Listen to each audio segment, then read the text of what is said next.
السلام عليكم الخوت. قبل ما نبدا الفيديو ديالي بغيت نفكركم في اللايك والاشتراك في قناه ديالنا الخوت، حيت هادشي هو اللي كيعاوننا نكملوا في المحتوى ديالنا.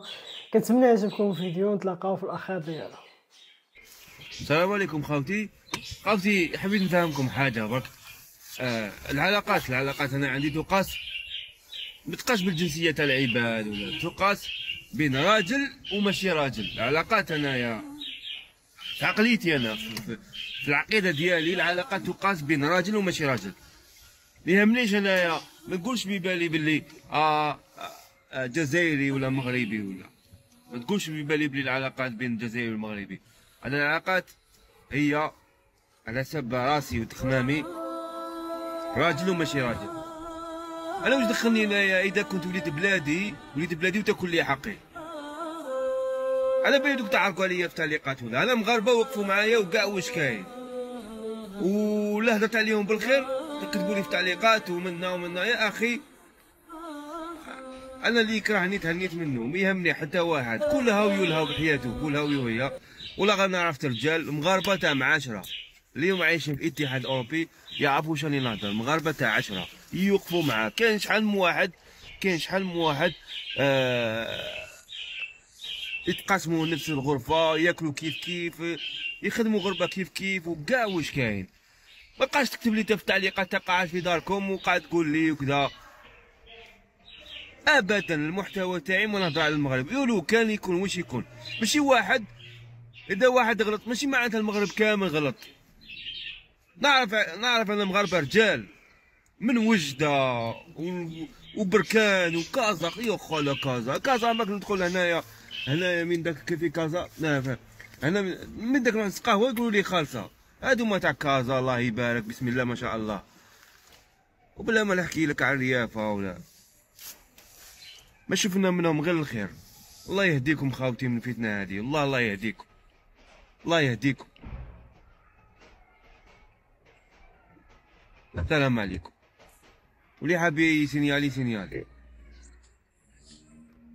Je voulais pas quitter le Maroc.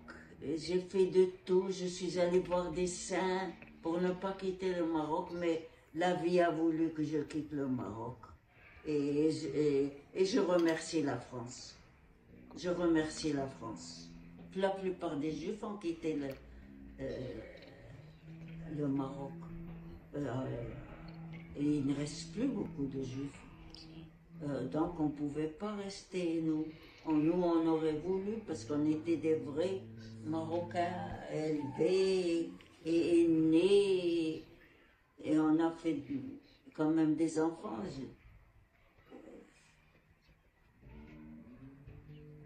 راكم تشوفوا خوتنا اليوم رانا في دبي. شوفوا دبي ما شاء الله تبارك الله. راكم تشوفوا دبي كحلو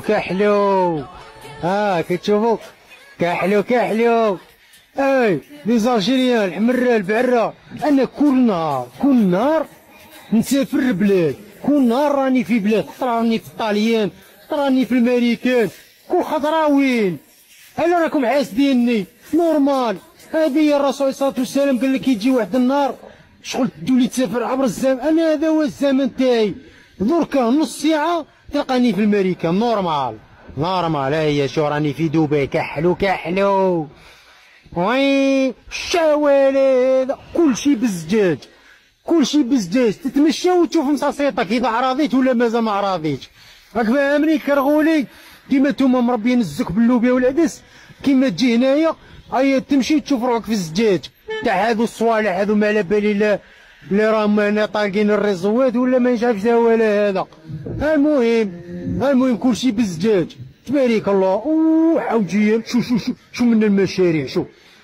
راك تشوف شو الخدمه خويا. شوف واه منا راهم يخدموا خويا، راهم يخدموا هنا الرجال. هذه هي الرجوله. راك تشوف يا الدبون المغبون. راك تشوف الناس كيف تخدم. الناس كيف تخدم بلادها. شو ما يرقدوش يا جدك. هذوما الشناوات تاع العرب. تحيا دبي وعاش الملك محمد السادس. بصح راني في دبي عاش الملك محمد السادس. تلفتها لنا الملك، والله لا تلفتها لي الملك. وقيلا من بغيك بزاف راني جبدتك في دبي. اسمح لي راني في دبي جبدتك. راك تشوف الملك نبغيك نموت عليك.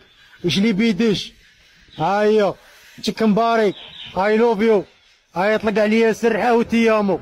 Quel est le plus beau bâtiment du Maroc? Après plus de 6 mois passés dans le pays, je vais vous donner la réponse. En 6e, je mettrai la Médersa Ben Youssef, qui est une ancienne école qui a été utilisée pendant 4 siècles. Elle se trouve à Marrakech et en plus de ça, elle a été rénovée dernièrement, ce qui fait que les couleurs sont juste magnifiques. Bon par contre, ça coûte quand même 5 € pour entrer. En 5e, je mettrai l'église du Sacré-Cœur de Casablanca. Cette église toute blanche est très visible dans Casablanca car elle est vraiment rayonnante. Malheureusement, on ne peut pas la visiter aujourd'hui, mais exceptionnellement, le garde m'a autorisé à y aller et j'ai pu filmer ces quelques images. En 4e, je mettrai le mausolée Mohamed V qui se trouve à Rabat, la capitale marocaine. Ce bâtiment est très important pour les Marocains car cela permet de se recueillir et rendre hommage au roi. En 3e, je mettrai la gare de Fès. C'est peut-être pas un bâtiment en soi, mais c'est surtout pour rendre hommage aux gares au Maroc qui sont juste incroyables. Les plus belles gares que j'ai jamais vues dans aucun pays. À la 2e place, on va partir à Tétouan au niveau du palais du roi, qui est vraiment majestueux. En plus de ça, il y a une très grande place et de jolis palmiers qui permettent vraiment de le contempler. Et pour moi, la première place revient à la mosquée Hassan II de Casablanca,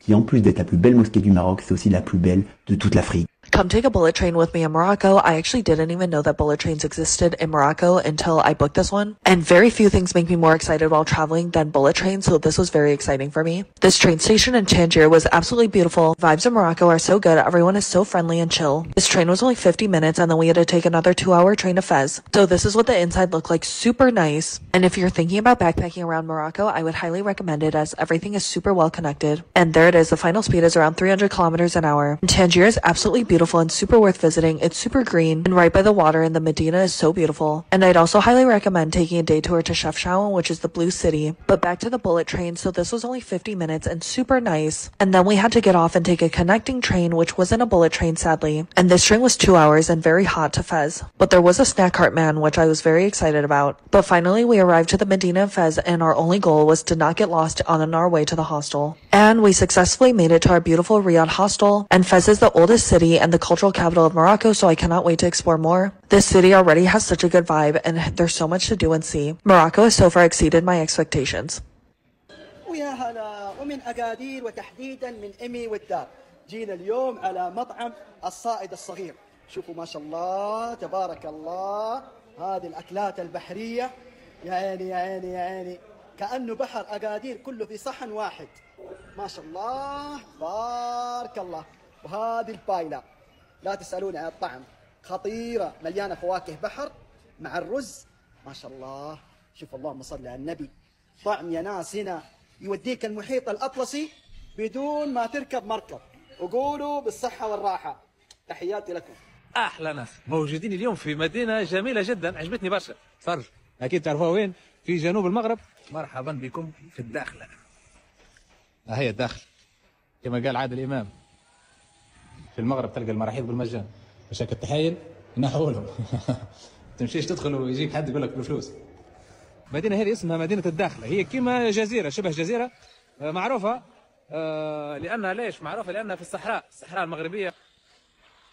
مدينة الداخلة كما قلت لكم هذه جاية في جنوب المغرب يعني في الصحراء المغربية. من غير ما ندخل في التفاصيل لأن المنطقة هذه الصحراء ككل صارت فيها بعد ما استقلت في أواخر السبعينات عام 75 من اللي خرجت منها اسبانيا يعني قالت فيها صراع لكن تحكمها المغرب طبعا فهي تابعة المغرب.